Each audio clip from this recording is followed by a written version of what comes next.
Hoje o bate-papo é com você que tem muita dificuldade na hora de preparar um esboço. Às vezes não faz nem ideia e tem muita dificuldade de como elaborar as divisões, por onde que eu começo, o que é que eu faço.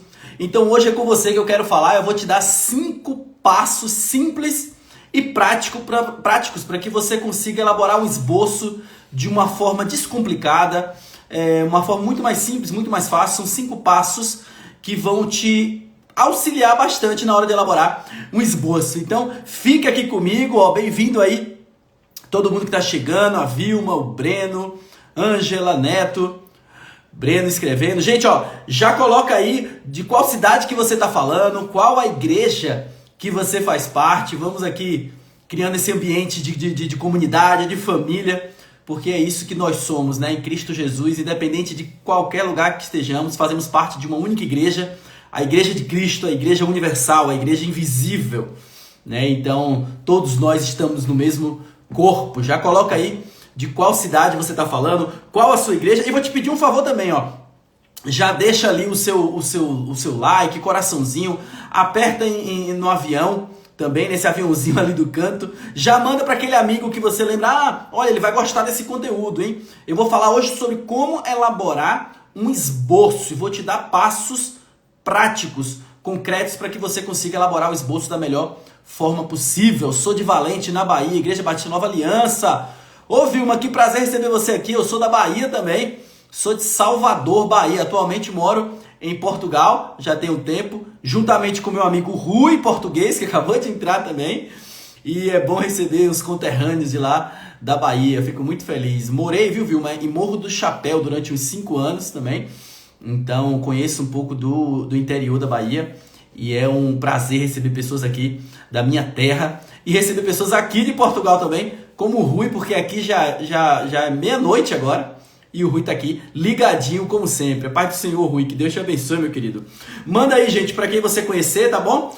E enquanto você tá mandando, dizendo a sua cidade, o lugar onde você tá, eu vou aqui dar prosseguimento, vou começar a falar um pouco com vocês sobre o conteúdo de hoje. Primeiro, para quem não me conhece, eu sou Diego Mussi, eu ensino sobre pregação e eu prego desde os 16 anos de idade. Então, já tem mais de 20 anos aí pregando a palavra de Deus, e eu sou fundador do método Beta de pregação. Eu vou falar um pouco mais depois sobre ele, mas é um passo a passo, um roteiro que eu desenvolvi ao longo desses 20 anos de pregação, a fim de ajudar as pessoas que querem pregar de uma forma bíblica, transformadora e que toca o coração do ouvinte, né?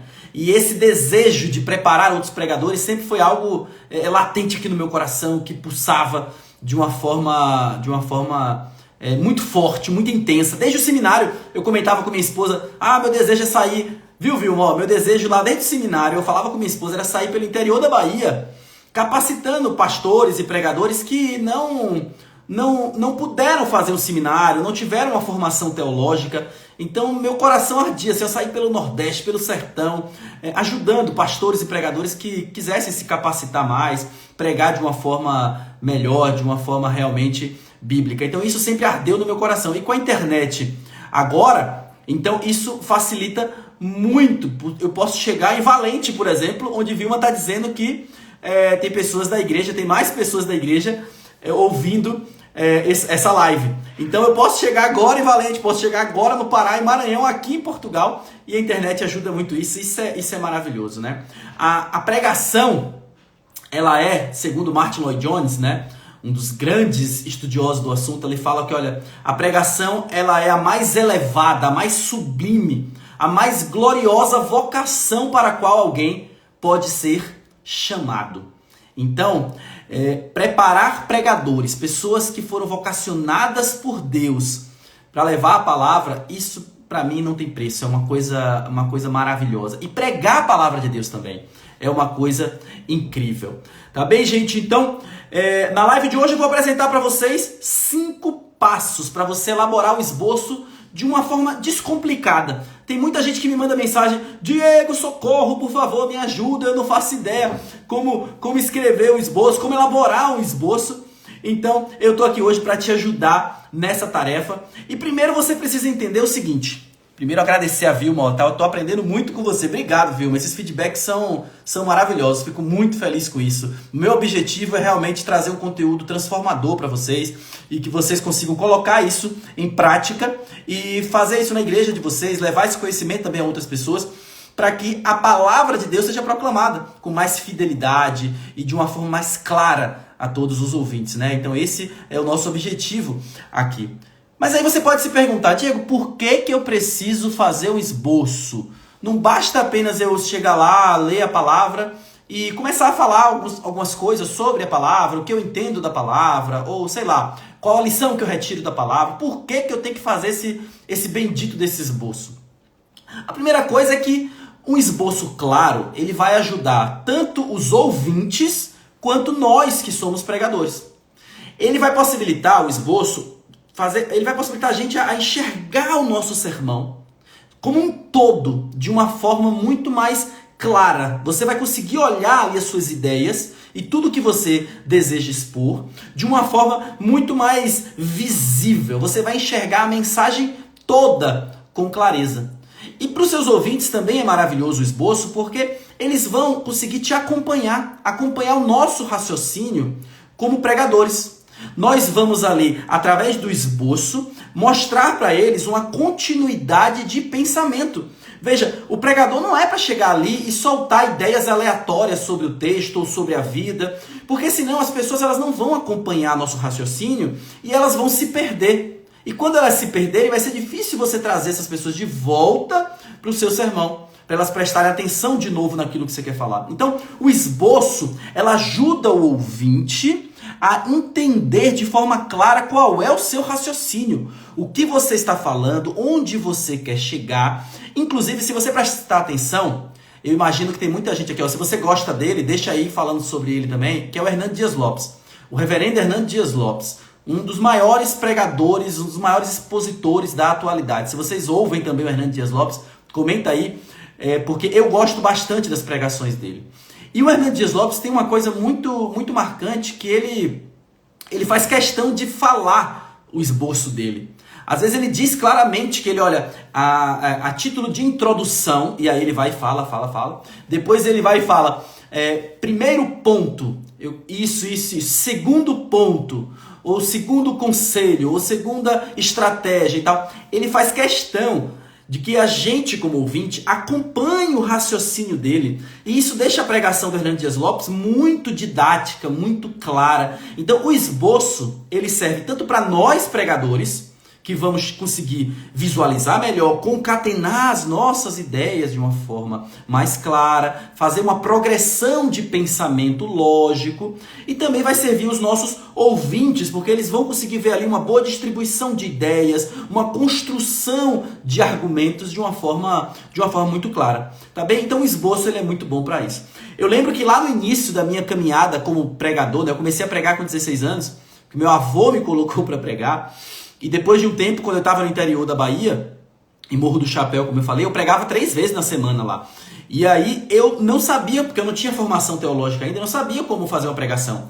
Eu elaborava com base na minha intuição, no que eu ouvia desde que eu nasci, né? Eu nasci e cresci na igreja, então eu já tinha ouvido milhares de pregações, e eu elaborava o esboço mais ou menos com base no que eu tinha ouvido. Mas era complicado, porque às vezes eu me batia ali, eu estudava o texto, eu tentava analisar. E aí agora eu já sei o que o texto fala, mas como que eu comunico isso para as pessoas? Como que eu elaboro o esboço? E aí na minha cabeça, esboço, e eu acho que na cabeça de muita gente, o esboço se resume apenas a 3 coisas, a 3 etapas: introdução, desenvolvimento e conclusão. Pronto, então eu vou fazer uma introdução, vou fazer um desenvolvimento aqui, que eu vou falar sobre o texto e tal, e eu vi um pastor lá dividindo em 3 pontos, vou dividir também, e depois eu vou aqui para a conclusão. Mas eu não fazia ideia de que um esboço exige muito mais apenas do que introdução, desenvolvimento e conclusão. Olha, o esboço, eu não vou falar sobre tudo isso porque não daria tempo, mas um esboço ele envolve título, envolve a ideia exegética, a ideia homilética, isso eu vou falar agora, orações de transição, divisões, subdivisões. Então existe muita coisa no esboço para que ele fique, para que a gente consiga transmitir a palavra de Deus com clareza, porque esse é o objetivo. O objetivo não é dizer assim, uma coisa complicada, uma coisa chata, formalismo demais, teologia demais, letra demais. Não, gente. O objetivo é comunicar a palavra de Deus da forma mais eficiente e clara possível. É para isso que serve o esboço, mais nada. Mais nada. O esboço ele se presta à palavra de Deus, à comunicação da palavra de Deus. Nós, como pregadores, temos que comunicar a palavra. E então, o esboço ele se presta a isso. A comunicação da palavra de Deus de uma forma clara. Então, depois que eu fui descobrindo tudo isso, como fazer o esboço, a minha pregação ela conseguiu ficar muito mais clara, muito mais fácil de elaborar. Eu conseguia saber cada passo e cada momento o que é que eu ia fazer. E a sua pregação também pode ser assim, uma pregação totalmente bíblica e clara, porque não adianta também. Veja bem, você tem uma pregação muito bíblica, teologicamente correta, impecável. Que se um teólogo analisasse, ele ia falar assim, essa pregação sua realmente é impecável. Mas você não conseguiu se fazer claro. Olha, você não falou nenhuma besteira, não falou nenhuma heresia, mas o seu raciocínio eu não consigo acompanhar. Você falou sobre uma coisa, de repente você começou falando sobre outra coisa, e eu não consegui acompanhar suas ideias, para mim está tudo muito perdido, muito embolado ali. Então veja bem, o esboço ele serve para isso. Não adianta você pregar algo que seja totalmente bíblico, não falar nenhuma heresia, comunicar a palavra de Deus, mas não adianta se essa pregação não for clara, as pessoas não conseguirem acompanhar essa pregação, as pessoas não conseguirem compreender a pregação.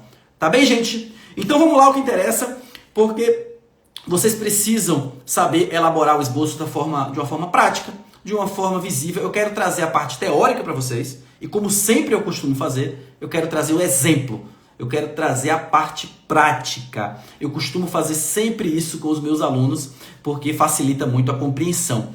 Então, vocês agora vão aprender 5 passos para elaborar um esboço com muito mais facilidade, porque é possível você elaborar um esboço de uma forma prática, de uma forma muito fácil, tá bem? Vamos lá! A primeira coisa que você precisa ter em mente, e não se espante com o nomezinho que parece um nome difícil e tudo, mas você vai ver que é simples. A primeira coisa que o pregador tem que fazer na elaboração do esboço é descobrir a ideia exegética do texto. Calma, é fácil demais, isso eu vou te explicar que é simples. Você vai entender, é isso, esse nome esquisito é isso.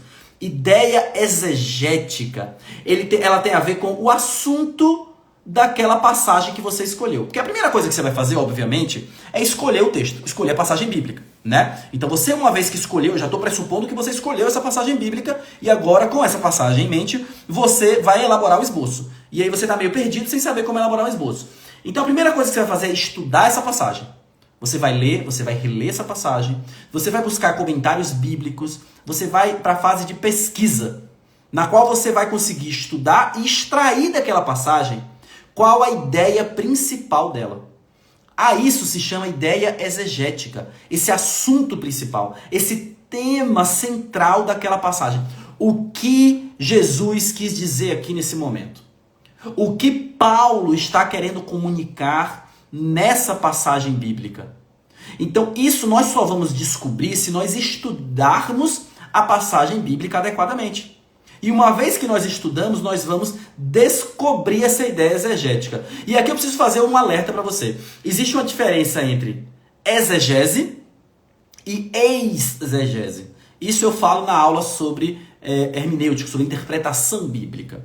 Exegese é você conseguir colocar para fora aquilo que está no texto. Você extrair do texto aquela verdade que está lá. Exegese com E-I-S é você colocar no texto que isso não devemos fazer. Isso é errado. Você não deve chegar ali e colocar sobre o texto as suas impressões. Colocar sobre o texto as suas ideias. Isso nós não devemos fazer. O que nós devemos fazer é a exegese com X-E. E-X-E. Exegese. Essa exegese é você extrair. Você colocar para fora a verdade que está lá no texto. Olha, qual é a lição que Paulo quer comunicar aqui com isso que ele escreveu? O que é que Paulo está querendo dizer à igreja de Corinto aqui com essa passagem? Qual a ideia principal dessa passagem? Isso é a ideia exegética, tá bom? É a ideia central do texto. Agora vamos para um exemplo prático, tá? Eu vou trabalhar esse exemplo. Se você quiser, abra sua Bíblia. Ou então abra no computador, no telemóvel, no celular, que aqui em Portugal fala telemóvel. Então você abra aí a sua Bíblia para acompanhar melhor, porque eu vou trabalhar esse texto bíblico do início ao final. Então você vai ter aqui quase que um esboço completo desse texto bíblico que eu vou te fornecer aqui do início ao final, tá bem? Então isso você vai poder visualizar melhor como construir um esboço com base no texto bíblico que eu vou te fornecer. E o texto bíblico é o seguinte: segunda carta de Paulo aos Coríntios, no capítulo 4, 2 Coríntios, capítulo 4, versículos de 16 a 18, né? 16, 17 e 18. Então, segunda carta de Paulo aos Coríntios, capítulo 4, versículos de 16 a 18. Nós vamos trabalhar esse texto do início ao final. Eu vou extrair dele a ideia exegética, eu vou extrair dele a ideia homilética, eu vou extrair dele as divisões, eu vou extrair dele os propósitos. Então, tudo a gente vai trabalhar em cima desse texto, tá bom? Então, se quiser, já deixa ele aberto aqui, porque isso você vai aprender bastante como elaborar um esboço a partir de um caso prático. Nós vamos fazer quase que um estudo de caso aqui, tá bem? Vamos lá, Paulo diz em 2 Coríntios capítulo 4 o seguinte, olha: por isso não desanimamos. Eu estou lendo na NVI. Não desanimamos, embora exteriormente estejamos a desgastar-nos, interiormente estamos sendo renovados dia após dia. Pois os nossos sofrimentos leves e momentâneos estão produzindo para nós uma glória eterna que pesa mais do que todos eles, do que todos os sofrimentos. Assim, fixamos os olhos não naquilo que se vê, que são esses sofrimentos, mas no que não se vê. Pois o que se vê é transitório, mas o que não se vê é eterno. Veja, eu preciso primeiro ler esse texto várias vezes. Eu leio geralmente em versões diferentes. Eu falo para os meus alunos, olha, leia na NVI, leia na ARA, na ARC, que é o Almeida Revista Corrigida. Leia em várias versões esse texto para que você compreenda melhor o que ele está comunicando. Depois disso, você vai para uma parte de pesquisa. Leia comentários bíblicos sobre esse texto. Leia Bíblia de estudo também falando sobre esse texto. Para que a partir daí, dessa sua análise, dessa sua pesquisa, você consiga extrair a ideia central do texto. A ideia exegética, o assunto principal do texto. Quando eu estava estudando esse texto, o que é que eu percebi? Que Paulo está fazendo contrastes aqui o tempo todo. No versículo 16 ele fala, olha, ele começa dizendo, não desanimamos. Nós não ficamos desanimados, nós não ficamos desesperados, nós não desfalecemos. E aí depois ele vai dizer e fazer um contraste, olha, o nosso corpo exterior está se desgastando, está se destruindo, está chegando à mortalidade, nós estamos ficando velho, o nosso corpo ele vai se destruindo com o tempo, mas o nosso interior, ele está fazendo contraste do exterior com o interior, o nosso interior não, o nosso interior se renova dia após dia. E aí no versículo 17 ele faz outro contraste, ele fala, olha, os nossos sofrimentos eles são leves e momentâneos, se comparados com o que, Paulo? Se comparados com a glória eterna, que pesa mais do que todos eles. Ou seja, eles são leves se comparados com o peso da glória. E eles são momentâneos se comparados com a eternidade da glória. Entende como ele está fazendo um contraste? E aí, quando chega no versículo 18, Paulo diz, olha que lindo, assim fixamos os olhos não naquilo que se vê, não no que é visível. E aí ele vai fazer outro contraste. Mas no que não se vê, no que é invisível. Pois o que se vê é passageiro, é transitório, outro contraste. Mas o que não se vê é eterno. Você está percebendo? Ele está o tempo todo trazendo contrastes. Uma coisa, os sofrimentos são leves, enquanto que a glória tem um peso. Né? Os sofrimentos, eles são momentâneos, enquanto que a glória é eterna. Os sofrimentos são visíveis, mas não se comparam com aquilo que é invisível. O sofrimento, ele é externo, mas não se compara com aquilo que acontece em nosso interior, que se renova dia após dia. Então, quando eu estudo essa passagem, quando eu analiso essa passagem, eu consigo visualizar melhor o que Paulo está dizendo. E a estrutura como Paulo montou aquilo. Porque isso vai me ajudar a montar a estrutura do meu sermão também. E então, a partir disso, pensa aí comigo. Qual é a ideia exegética desse texto? Qual é a ideia central do texto? Qual é a intenção de Paulo? O que Paulo quis comunicar? Pensa aí 3 segundos. Enquanto eu bebo essa água, porque eu já vou dizer para você qual é a ideia exegética. A ideia exegética desse texto, nós podemos elaborar ela numa frase, e devemos elaborar sempre numa frase, numa oração simples. E Paulo ele diz o seguinte, olha, a ideia exegética que a gente pode extrair é essa aqui, ó. Paulo suportava as aflições porque não estava com os olhos nos sofrimentos visíveis dessa vida, mas com os olhos na glória eterna e invisível. Veja essa frase, olha. Paulo suportava as aflições, essa é a ideia central do texto, desses 3 versículos, dessa perícope, desse parágrafo, dessa unidade. Paulo suportava as aflições porque ele não estava com os olhos nos sofrimentos aqui, né? Nos sofrimentos visíveis aqui dessa vida. Mas ele estava com os olhos na glória eterna e invisível. Pronto, eu tenho aqui a ideia central do texto. Eu agora já descobri o que Paulo quis dizer nesse momento. Isso é a primeira coisa que eu tenho que fazer. Por que, Diego, é a primeira coisa que eu tenho que fazer? Porque eu não posso já partir para as divisões. Porque senão corre o risco de você fazer uma pregação e você falar coisas que não tem nada a ver com o texto. Você já viu? Comenta aí para mim. Você já viu aquela pregação em que o pregador ele lê o texto, ele foge do texto e ele não volta nunca mais para o texto e ele fala aquilo que não está no texto? Eu já ouvi algumas pregações assim e realmente é lamentável. Porque a função do pregador, a missão do pregador é comunicar com fidelidade aquilo que está na palavra de Deus. Então, se você não comunica com fidelidade, é porque você pulou essa etapa. Você não analisou o texto. Você não teve humildade, às vezes, suficiente. Porque uma das obrigações que a gente tem, além de a gente se submeter totalmente ao Espírito Santo, do início ao final, é a gente ter humildade. Tem gente que lê o texto e aí ele pensa, esse texto aqui eu já ouvi 300 vezes. Desde que eu nasci, eu ouço esse texto, já sei de cor e salteado, então não preciso estudar. Eu já parto direto para elaborar aqui o esboço, já sei o que eu vou falar e tal. Nós precisamos ter humildade. Humildade para nos colocarmos em oração e pedir a Deus direção, iluminação, para que Deus nos capacite a compreender melhor o texto, a elaborar melhor o nosso esboço. E mais, nós precisamos ter humildade para que a gente não coloque sobre o texto as nossas ideias. Para que a gente esteja aberto a extrair do texto a ideia ali que Paulo quis comunicar. E não o que eu, Diego, acho que aquele texto comunica. É por isso que eu leio, é por isso que eu estudo o texto, pesquiso bastante, para que daí eu extraia qual é a ideia central do texto. Existem homiletas que chamam de ICT, a ideia central do texto. Ou então, ideia exegética, qual é a ideia que Paulo quis comunicar. Entende? Você, uma vez feito isso, vai te facilitar muito para construir seu sermão.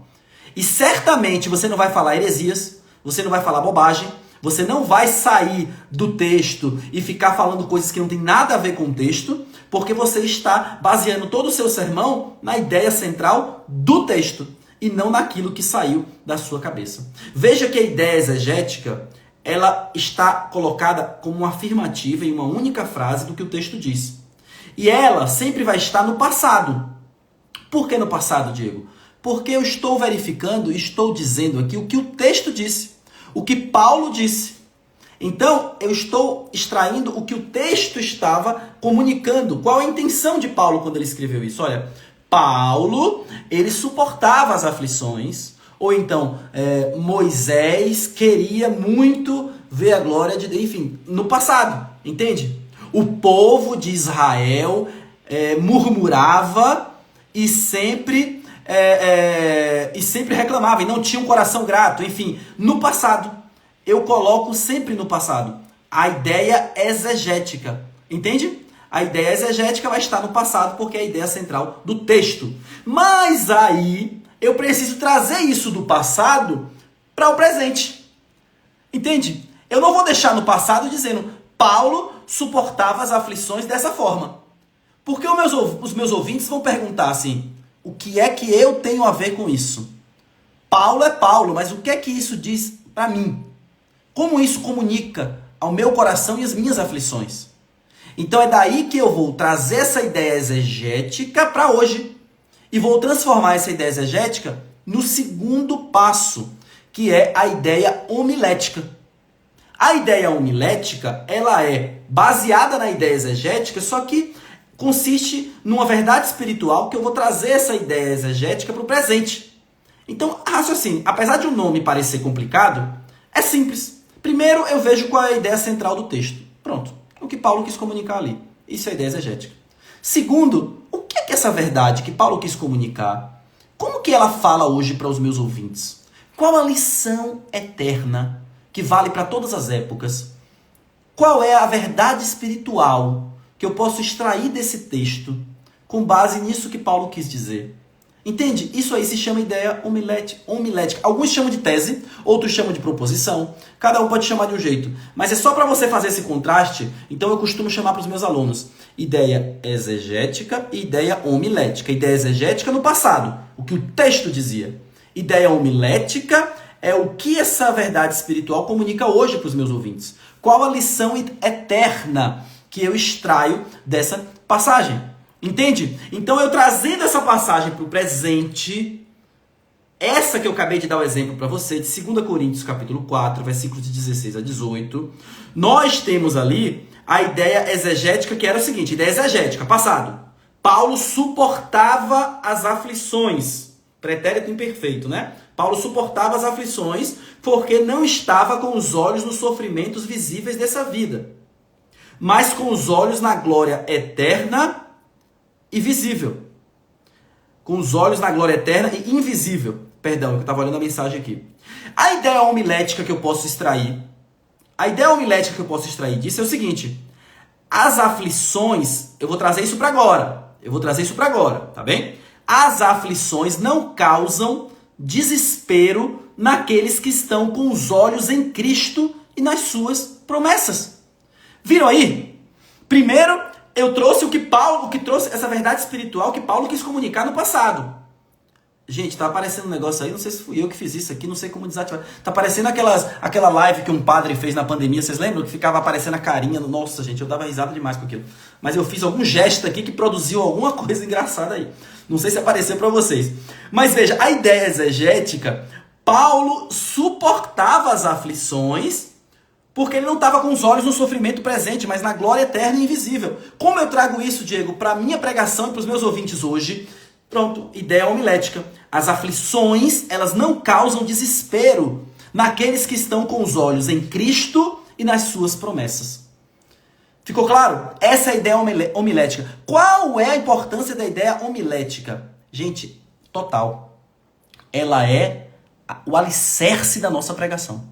Tudo que você vai construir em cima, tudo que você vai construir depois, o edifício todo do seu esboço, vai ser com base na sua ideia homilética. Se você não fizer uma ideia homilética, se você não colocar lá bem claramente para você qual é a verdade espiritual, a lição eterna que a gente vai comunicar com base nesse texto, que eu quero comunicar aos meus ouvintes com base nesse texto, a sua pregação corre um grande risco de virar uma salada de fruta. Tem muitos pregadores que ignoram essa parte. Não fazem uma ideia homilética, não estabelecem ali qual é a verdade espiritual que vai ser comunicada com base nesse texto. E aí, meu irmão, ele começa a falar no primeiro tópico sobre dízimo, termina no segundo sobre adultério, e no terceiro ele está falando sobre perdão. E você fica assim, meu pai do céu, o que é que ele quis falar? Por quê? Porque ele não estabeleceu qual era a ideia homilética. A ideia homilética, ela vai trazer unidade. Então, isso é importante em todo sermão. Tem gente, deixa eu fazer esse alerta aqui, por favor, preste atenção em mim. Eu sempre estudei muito sobre pregação expositiva, né? No seminário, quando eu concluí o seminário, eu fiz um TCC sobre pregação expositiva. Tem gente hoje em dia que diz que está pregando expositivamente, mas não está pregando expositivamente. Ele acha que está pregando expositivamente, por quê? Ele está fazendo um comentário sobre cada versículo que ele lê. Ele pensa, esse versículo eu faço um comentário, esse segundo versículo eu faço outro comentário, e esse terceiro versículo eu faço outro comentário, e isso é pregar expositivamente na mente dele, na cabeça dele. Isso não é pregar expositivamente. Isso, na verdade, são apenas comentários sobre versículos. Se o pregador, ele não trouxer essa verdade ao coração do ouvinte, não aplicar, isso não é pregação expositiva, isso é estudo bíblico. E segundo, se ele não der unidade ao seu sermão, se cada versículo ele fala sobre uma coisa, sobre um assunto, outro versículo ele faz um comentário sobre outro assunto, e outro versículo ele faz sobre outro assunto, isso não é pregação expositiva, porque pregação expositiva exige unidade. A pregação expositiva exige que você escolha um conjunto de versículos ao qual nós chamamos de unidade expositiva. Essa unidade expositiva, ela comunica uma ideia, ela comunica uma verdade, que é essa ideia central do texto que você precisa extrair. Gente, não chegue lá e comece a fazer vários comentários sobre uma passagem, outra passagem, e saia de lá se achando, ó, fiz uma pregação expositiva. Porque no versículo 16 eu ali falei do grego, do hebraico, e disse que ele estava falando ali sobre o Espírito Santo, e no outro versículo ele falou sobre isso, sobre aquilo, e você não conseguiu entender qual é a ideia central que tem no texto. A única ideia central do texto. Ah, pode ter mais de uma ideia? Pode ter mais de uma ideia naquele texto. Mas a sua pregação vai precisar respeitar esse princípio da unidade. E isso vai acontecer quando você fizer a sua ideia homilética. Ou seja, você vai estabelecer qual é a verdade espiritual que você vai comunicar. Nesse caso, nessa pregação, olha, eu vou comunicar para os meus ouvintes que as aflições não vão causar desespero para eles. Aqueles que são filhos de Deus, aqueles que estão em Cristo, não vão se desesperar, não vão se desfalecer, se eles mantiverem os olhos em Cristo e os olhos nas promessas de Deus. Entende? Tudo que eu construir depois disso, todo esboço que eu fizer, vai ser pautado nessa ideia homilética. Ela é o alicerce e depois eu construo todo o sermão em cima disso, para não virar uma salada de fruta ou o suco de tamarindo do Chaves, lembra? É de tamarindo? Acho que é de tamarindo, tipo, tem cara de abacaxi com gosto de limão e... Gente, é uma maluquice. E aí acaba que a gente prega sobre tudo e prega sobre nada, porque o ouvinte sai de lá, o que é que ele falou, sobre o que ele quis falar. Então é muito importante a ideia homilética. Não ignore essa etapa. O Rui está aqui falando, olha, alguns pregadores... dizem que Deus lhes deu um determinado versículo para trazer como palavra. Eu nunca senti nada assim. O que eu já senti foi Deus me dar um determinado assunto e eu procurar uma base bíblica para elaborar uma palavra. Isso diz respeito ao momento anterior, Rui, que é o momento da escolha do texto. Isso realmente tem muita gente que se bate bastante, fica bem desesperada. Eu geralmente dou uma aula inteira sobre isso, sobre escolha do texto, o que significa perícope e tal. Porque o pregador às vezes termina domingo a pregação, já entra em desespero. Qual é o texto que eu vou pregar no próximo domingo e tal.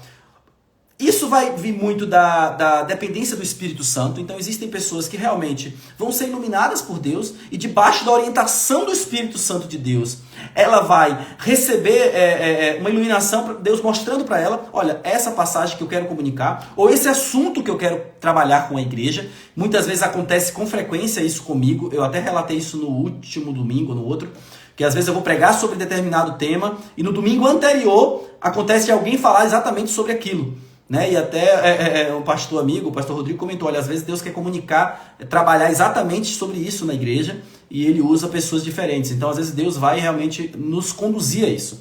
Já existem outros pregadores que fazem aquilo que é chamado de létio contínua, né? Aquela pregação continuada, versículo por versículo.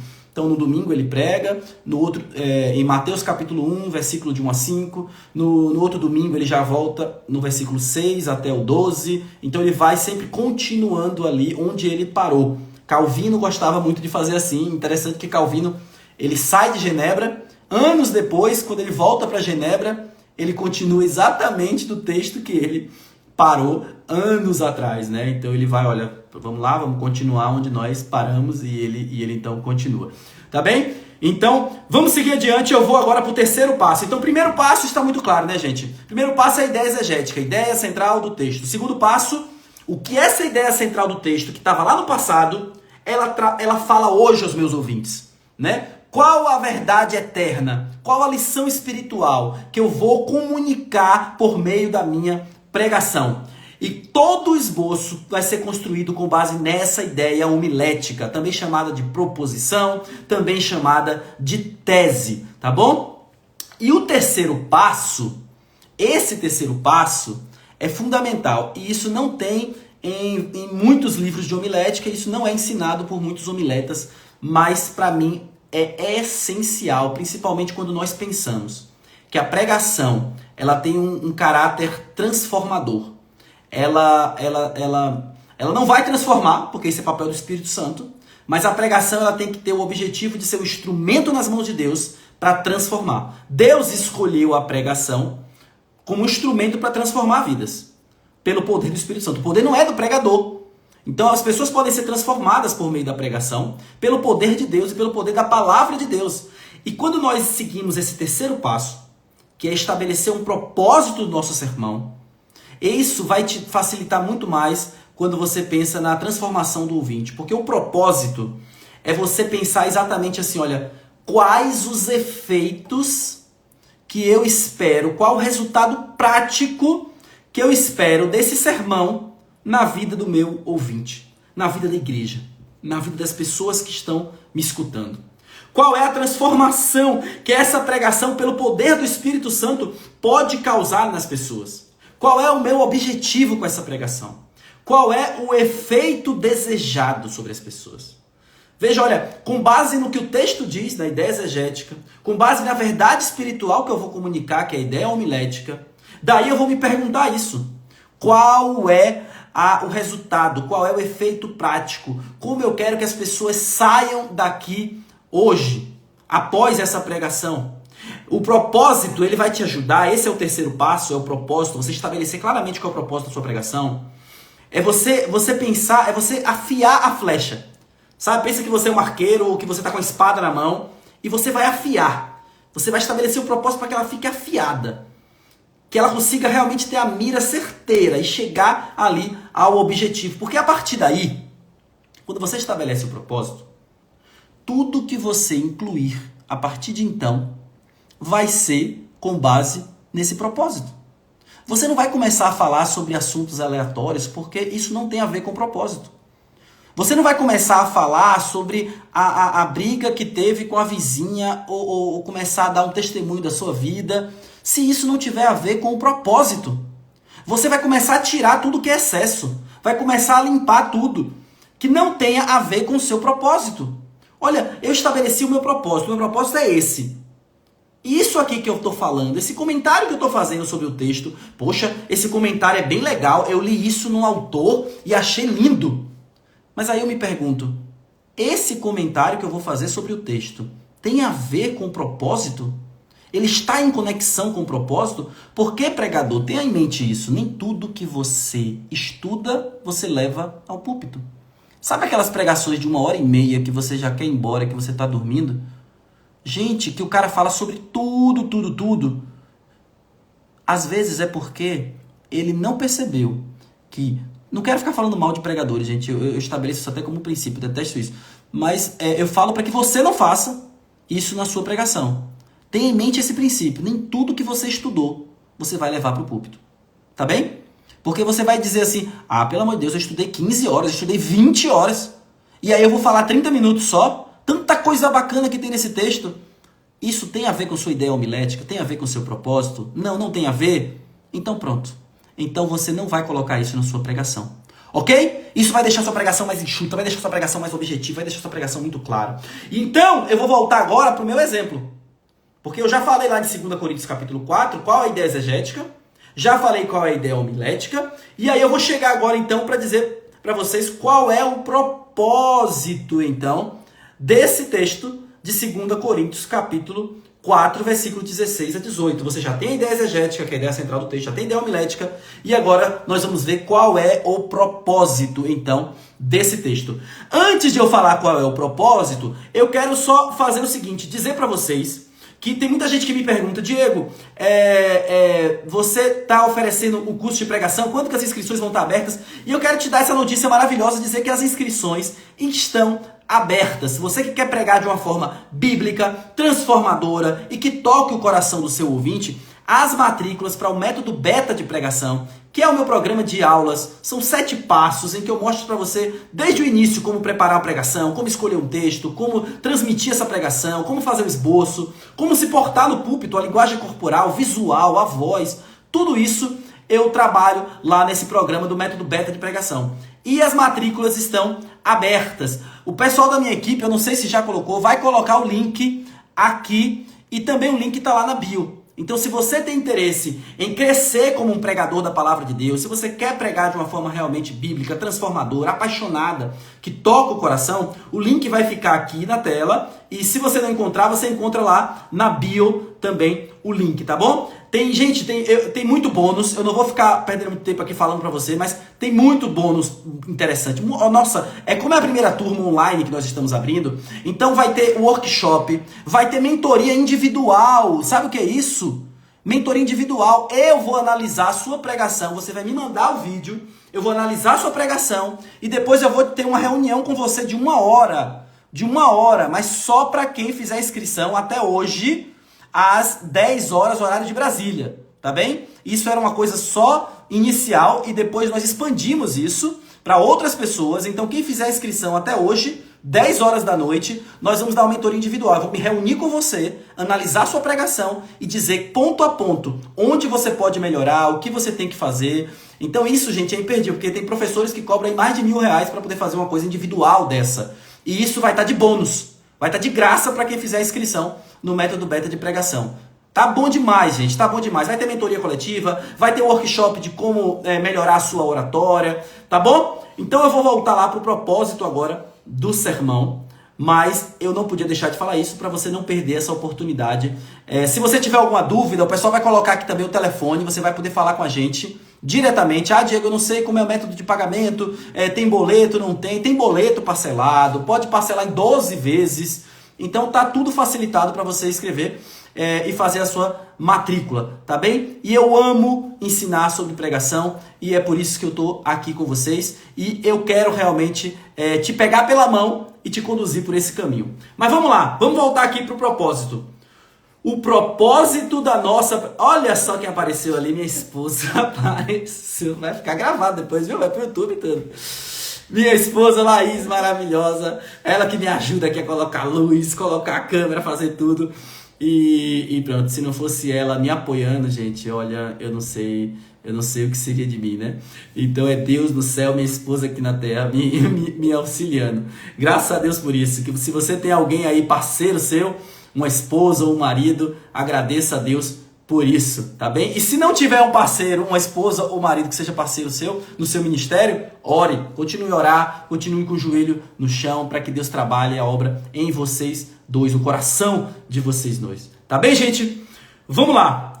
Então, olha, voltando para 2 Coríntios capítulo 4, versículos 16 a 18. Ideia exegética, para relembrar você, Paulo suportava as aflições porque não estava com os olhos nos sofrimentos visíveis dessa vida, mas com os olhos na glória eterna e invisível. Essa é a ideia central do texto. A ideia homilética que eu trouxe para vocês, trazendo para hoje, para os meus ouvintes hoje, a ideia homilética ficou assim, trazendo para o presente. As aflições, elas não causam desespero naqueles que estão com os olhos em Cristo e nas suas promessas. E aí, com base nisso, eu estabeleci então o propósito, afiei a flecha. E agora eu cheguei no propósito, que é o seguinte, que as pessoas consigam... Qual é o meu propósito, Diego, com a minha pregação? Qual é o seu propósito, Diego? O meu propósito é que as pessoas que estão aqui me ouvindo hoje, a pregação, consigam enfrentar as dificuldades da vida sem se desesperar, mas com a firme esperança em Deus e nas suas promessas. Então, da hora que eu subi no púlpito até a hora que eu saí, o meu propósito é que as pessoas que ali estavam me ouvindo na igreja saíssem dali enfrentando as dificuldades, as aflições, as tribulações, sem entrar em desespero, mas com a confiança, com a esperança em Deus e nas promessas de Deus. Então tudo que eu coloquei no sermão, tudo que eu vou colocar, tudo que eu vou dividir, vai ser com esse propósito, para que eles saiam dali muito mais confiantes, esperançosos. Então que eles saiam ali confiantes em Deus, sem ficar olhando para o desemprego. Claro que a gente vai olhar, a gente não pode negar a realidade. A gente vai olhar para o problema financeiro, a gente vai olhar para as aflições, para as tribulações, mas o nosso foco não vai estar nisso. O nosso foco vai estar em Cristo e nas promessas e no eterno peso de glória que Deus nos promete, que Deus nos garante. A nossa aflição não vai estar na doença do homem exterior, do nosso corpo que vai caminhando para a morte. A nossa confiança não está nessa nossa força, mas no homem interior que se renova dia após dia. Então o tempo todo eu vou trabalhar o sermão voltado para esse propósito. Gente, quando eu passei a incluir esse passo na minha pregação, isso deu um upgrade tão grande, porque antes eu trabalhava o que os autores falam, né, muito, que é a ideia homilética, a ideia exegética, a ideia exegética, a ideia homilética, e pronto. E aí eu chegava lá com a ideia homilética, que era, olha, eu quero que as pessoas saiam sabendo assim, ó, as aflições não causam desespero na gente, porque nossos olhos estão em Cristo. Quando eu comecei a colocar no meu esboço, lá em cima do esboço logo, eu coloco lá, propósito. Ideia exegética, ideia homilética e propósito. Quando eu coloco o propósito, gente, isso fez com que a pregação fosse muito mais transformadora. Porque eu estou do início ao final construindo a pregação com um objetivo muito claro. Com qual transformação em mente que eu quero que aquela pregação cause no meu ouvinte? Qual é a prática que eu quero que isso conduza a ele? Qual a transformação, o que ele vai fazer depois que ele sair dali com essa palavra?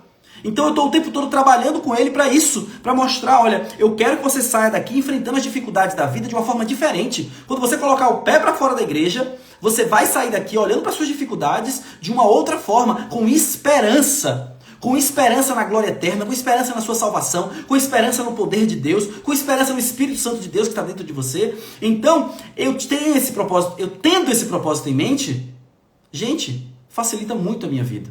Facilita muito como pregador, porque tudo vai caminhar em direção a esse propósito. Tá bem? Vamos seguir adiante, porque, meu pai do céu, gente, passou tão rápido o tempo, eu não acredito não. É só 1 hora mesmo? A live, minha gente, não é possível, eu vou ter que correr. Mas vamos lá, vamos para quarto passo. Olha, eu não sei se dá para perceber, eu acho que alguém chegou a comentar isso aí, mas eu tenho uma paixão por ensinar. Eu tenho uma paixão enorme por ensinar, eu gosto. Eu não sei se é visível para vocês, mas os meus olhos brilham quando eu estou ensinando e quando eu estou ensinando sobre pregação. Isso para mim é maravilhoso, porque a pregação é a maior tarefa do mundo, a maior vocação do mundo. E ensinar e capacitar pessoas a fazerem isso de forma melhor, a proclamar a palavra de forma melhor, gente, isso não tem preço. Então, olha, eu amo fazer isso, amo ensinar e eu estou aqui para te ajudar no que for preciso, da melhor forma possível. E vamos então para o quarto passo, beleza? Quarto passo. Primeiro passo, ideia exegética. Segundo passo, ideia homilética. Terceiro passo, o propósito. Não esqueça desse propósito, porque você não vai achar por aí facilmente nos livros. Coloque esse propósito, nossa, você vai ver a diferença que faz. E quarto passo, na construção do esboço, são as divisões e as subdivisões. Você agora, que você tem a sua ideia homilética, você vai conseguir elaborar as suas divisões e as suas subdivisões. Primeiro você precisa entender por quê, qual a importância de fazer divisões. Eu não posso fazer uma pregação sem divisões? Pode. Mas as divisões elas são muito importantes, porque se o sermão ele apresenta uma estrutura clara, tudo vai ficar muito mais fácil para poder as pessoas acompanharem seu raciocínio. A estrutura que você montou vai transformar a pregação invisível aos seus ouvintes. Eles vão conseguir ver, agora o pregador está falando da primeira atitude que nós temos que ter. Agora o pregador está falando da segunda atitude que nós temos que ter. Veja, os ouvintes conseguem acompanhar o raciocínio, porque até se eles se perderem no primeiro ponto, você agora está dizendo para ele que está no segundo ponto. Ele vai tentar voltar para a sua pregação. Ele vai tentar agora acompanhar de novo o seu raciocínio. Se você não fala das divisões, não faz as divisões, ele provavelmente pode se perder, não vai conseguir acompanhar o seu raciocínio, e para você trazer esse ouvinte que se perdeu, para você trazer ele de volta, dá um pouco de trabalho. Talvez você não consiga nem trazê-lo de volta, vai demandar muita habilidade. Então, você precisa ter uma estrutura muito clara para que as pessoas consigam acompanhar o desenvolvimento das suas ideias. Sou suspeita a falar, mas posso dizer que você tem uma excelente didática, paciente e ótimo professor. Digo porque já fui sua aluna na EBD. Maravilha, glória a Deus. Eu tenho que dizer que é minha esposa, né, gente? Laís Mussi. Minha esposa linda que apareceu agora, ela já foi minha aluna mesmo, hein? Ela tem vídeo meu ensinando há mais de 10 anos a EBD, eu falando uma aula sobre o período intertestamentário. Foi muito legal essa aula, ela tem vídeo. E pronto, vou parar de falar de minha esposa, que eu tô falando demais dela, né? Mas eu amo demais. Beijo. Muita gente se perde nessa hora, gente, porque pensa, como que eu vou fazer as minhas divisões? Como que eu vou dividir aqui os tópicos da minha pregação? E fica perdido. E é muito simples, muito simples. Agora que você já tem a ideia homilética, fica fácil, porque as suas divisões elas vão ser extraídas da sua ideia homilética. Elas vão decorrer da sua ideia homilética. As suas divisões nada mais são do que uma explicação da sua ideia homilética, do que uma complementação da sua ideia homilética, do que um desdobramento da sua ideia homilética. Eu agora que tenho a minha ideia homilética, ou seja, aquela verdade espiritual que eu vou comunicar com o meu sermão, a partir disso eu olho para a ideia homilética e eu faço perguntas para ela. Eu vejo como essa verdade espiritual se torna concreta, ou por quê. E aí eu vou ter um esboço argumentativo, comprovativo. Então, a partir da ideia homilética, as coisas ficam muito mais fáceis. Porque eu olho para ela e converso com ela. Eu converso com a minha ideia homilética. Veja no nosso exemplo, o que eu trouxe de 2 Coríntios. Olha, a minha ideia homilética é: as aflições não causam desespero naqueles que estão com os olhos em Cristo e nas suas promessas. E aí eu pergunto para essa minha ideia homilética, dizendo assim, olha, tá bom, as aflições não causam desespero naqueles que estão com os olhos em Cristo e nas suas promessas. Aí eu pergunto para a minha ideia homilética, como? Como que eu faço? Como que não vai me causar desespero? Como que as aflições não vão causar desespero? Como que eu coloco isso em prática, Diego? Como que essa verdade se torna real? E aí eu fiz 3 divisões. E aí eu elaborei 3 divisões. Primeiro, eu fiz uma palavra-chave que são 3 conselhos. Aí eu disse, olha, podemos extrair daqui 3 conselhos diante das aflições. Primeiro conselho é que olhe para dentro. Primeiro conselho para você que está enfrentando as aflições. Olhe para dentro. Por quê? Porque o primeiro versículo fala que o homem exterior se corrompe, mas o homem interior, que tem o Espírito Santo aqui dentro, se renova dia após dia. Então olhe para dentro ao invés de olhar para o que está acontecendo aqui fora, ou na sua própria carne, na sua doença. Olhe para aquilo que está dentro de você, que é o Espírito Santo de Deus. Segundo conselho, olhe para cima. Olhe para o eterno peso de glória. Olhe para a sua morada eterna. Olhe para os céus. Terceiro conselho dessa passagem, olhe para frente. Olhe para a eternidade de glória que está preparada para você. Porque Paulo vai fazer essa comparação, dizendo que as provações são momentâneas comparado com a glória eterna. Porque o que a gente passa de aflição aqui é como se fosse uma gota dentro de um oceano da eternidade de gozo que nós vamos ter. Então, olhe para dentro, primeiro conselho. Segundo conselho, olhe para cima. Terceiro conselho, olhe para frente. Isso tudo é uma resposta da minha ideia homilética. Como que as aflições não vão causar desespero em mim? Como que eu vou manter esses olhos em Cristo e na promessa de Cristo? Olhando para dentro, olhando para cima e olhando para frente. Veja que as minhas divisões, elas têm um recurso didático, um recurso mnemônico. O que é isso, Diego? É um recurso para facilitar a memorização do meu ouvinte. Ele vai lembrar sempre que eu estou começando do mesmo jeito a frase, olhe para dentro, olhe para cima, olhe para frente. Isso facilita a compreensão, isso facilita a memorização do meu ouvinte. Então se torna muito mais fácil você utilizar esses recursos. Você não vai fazer uma divisão colocando o primeiro, olhe para dentro, e o segundo vai ser assim, para onde eu olho? Veja, o primeiro eu fiz uma afirmação, eu coloquei no imperativo, olhe para dentro. A frase está no imperativo, uma ordem. O segundo eu vou fazer uma pergunta, dizendo para onde eu olho. Ou o terceiro eu vou colocar assim, não olhe para o momento agora. Tipo, eu fiz o imperativo no primeiro, o segundo eu falo uma frase negativa. Eu preciso manter essa padronização. Isso vai facilitar o meu ouvinte, isso vai facilitar para você, pregador, entender melhor, tá bem? Gente, eu tinha alguns alertas para fazer, como não elaborar mais do que 5 divisões. Alguns homiletas falam em 7. Eu falo para os meus alunos, não faça mais do que 5 divisões, para não ficar aquele negócio cheio de divisões, muito complexo. O seu ouvinte não vai conseguir acompanhar. Enfim, tinha muita coisa para falar, mas o tempo não permite, eu preciso correr. Quinto e último passo para o seu esboço. Conclusão, introdução e título. Gente, eu só preciso falar, e só vai dar tempo de eu falar isso, olha. Conclusão, introdução e título não são feitos no início, são feitos no final. Introdução é feita no final? Sim. Você vai fazer a sua conclusão, você vai fazer uma conclusão conduzindo as pessoas à ação, ou seja, sua conclusão tem que estar conectada com o propósito. Grave isso. Você estabeleceu o propósito.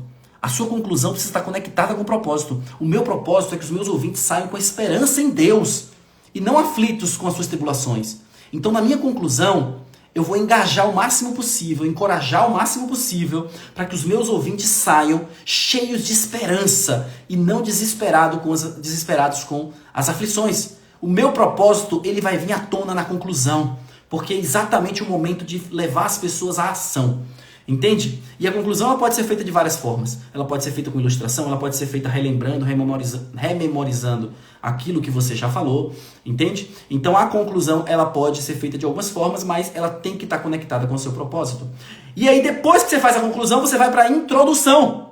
Porque agora que eu sei o que eu vou falar, do início ao final, agora sim eu consigo introduzir o assunto. Fica muito mais fácil para eu fazer a introdução depois que eu tenho uma conclusão e um sermão todo elaborado. Eu sei o que eu vou falar do início ao final. Eu sei tudo o que eu vou falar. E agora que eu sei o que eu vou falar, eu faço a minha introdução. E a minha introdução, eu ensino para os meus alunos a fazer uma introdução gancho de ferro, que vai capturar a atenção dos seus ouvintes e vai introduzir também o tema. É muito importante essa introdução, tá bem? Depois você vai elaborar o título também. O título vai ser lá para o final, depois da introdução até. Então, aquilo que você pensa que é o primeiro lugar, que é o título, é a última coisa de todas que você vai fazer. Então, gente, olha só para resumir aqui o que nós falamos. Você aprendeu aqui hoje os 5 passos para construir um esboço. Ideia exegética, ideia homilética, propósito, divisões e subdivisões, conclusão, introdução e título. Eu não vou conseguir responder agora as perguntas. Eu depois vou fazer uma live só sobre introdução, conclusão, porque a gente precisa trabalhar isso melhor. Mas eu quero te encorajar mais uma vez a se matricular. Eu quero ser seu professor. Eu quero pegar você pela mão e te conduzir passo a passo, do início ao final, como elaborar uma pregação. Você pode assistir aulas por aí e aprender? Pode. Você pode assistir vários cursos, você pode ler livros e aprender sobre pregação. Pode, gente, pode, mas eu quero te pegar pela mão, ensinar do início ao final, te conduzir nessa trajetória, que eu tenho certeza que vai ser uma trajetória transformadora, tanto espiritualmente quanto para a sua vocação. Então, se você quer se capacitar e pregar de uma forma melhor, gente, invista na sua vocação. Você vai estar fazendo isso para a glória de Deus e você vai estar dando um passo de fé, um passo adiante para conseguir pregar de uma forma melhor. Cantinho de Saúde, vai ficar gravada sim essa live. Chegou atrasada, você vai poder acompanhar depois, tá bem? Então, olha, gostaria de um dia te assistir pregando ao vivo, Thalita. Eu moro em Portugal, estarei no Brasil agora do dia 7 de setembro, do dia 10 de agosto a 7 de setembro. Estarei no Brasil, de 10 de agosto a 7 de setembro, mas vai ser um prazer estar por aí, voltar a ver minha família e tal, vai ser muito bom. Mas eu vou continuar aqui sempre trazendo conteúdo para vocês, tá bem, gente? Olha, eu sei que vocês gostam, que vocês querem aprender mais, e fiquem sempre aqui. Eu sempre quero passar conteúdo de qualidade para vocês, conteúdo gratuito, conteúdo bom. Mas se você quer se aprofundar mais, eu te convido a participar do Método Beta, ser meu aluno e participar dessa mentoria individual, porque está imperdível. Eu vou analisar a sua pregação e eu vou te dar um feedback numa reunião de 1 hora, eu junto com um especialista de oratória, e nós vamos dizer ponto a ponto o que é que você precisa melhorar. Isso nenhum outro curso vai te oferecer gratuitamente, como a gente está oferecendo como bônus. Basta você se matricular no Método Beta. Você pode parcelar até em 12 vezes, gente. 12 vezes, tem boleto, tem cartão.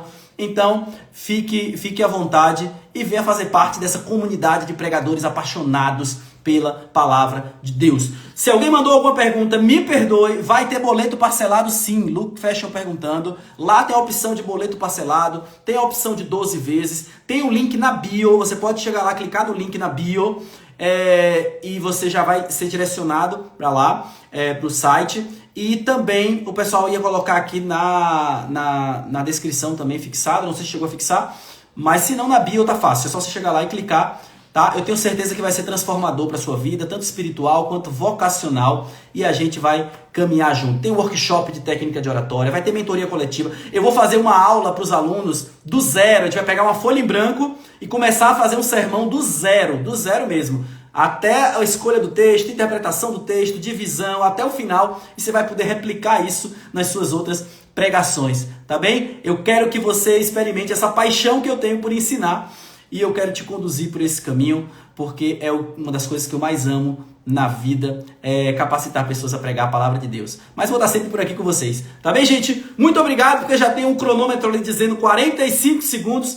Que Deus abençoe todos vocês. Eu gostei muito, mais uma vez, de estar aqui. E eu tenho certeza que você hoje aprendeu a construir um sermão de uma forma muito mais fácil, muito mais descomplicada. E eu te desafio a usar esses passos na próxima vez que você for pregar, tá bem? Fiquem com Deus, fiquem na paz e que a graça do nosso Deus esteja sobre a vida de todos vocês. Grande abraço e até a próxima, gente. Tchau, tchau!